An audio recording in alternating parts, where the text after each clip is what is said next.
Spiritual decline rarely starts with a sudden crash. It begins as a silent downward pull, a passive slide away from conviction toward a destructive end. Paul recognized this slide in the Hebrew Christians.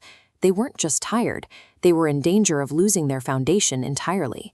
To stop their descent, he wrote a specific sequence in Hebrews 10:22 through 25, designed to shock their latent memories back to life.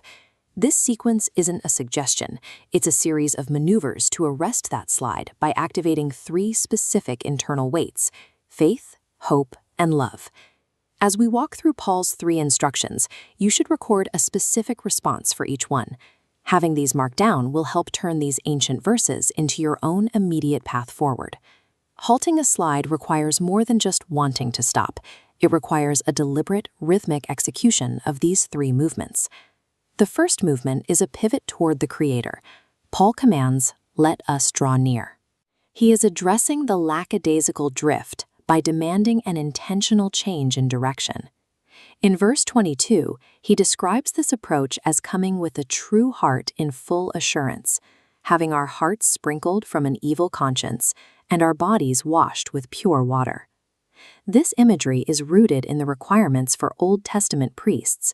Before they could enter the holy place, they had to wash away the world's dust. Paul is telling us that we cannot draw near while clinging to the attitudes that caused us to drift in the first place.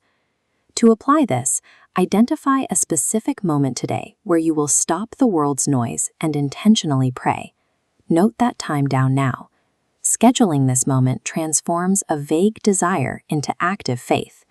It is the first anchor you drop to keep from sliding further backward. Once the connection is restored, the second movement is to stand your ground. Paul tells us to hold fast the confession of our hope. This is a direct counter to the "what's the use" resignation that often follows spiritual fatigue.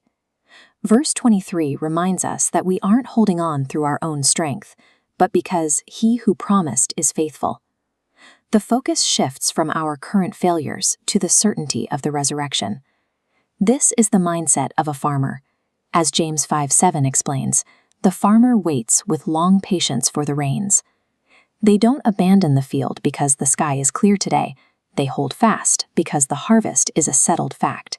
To give up now is to treat the grace God has already shown you as if it were worthless.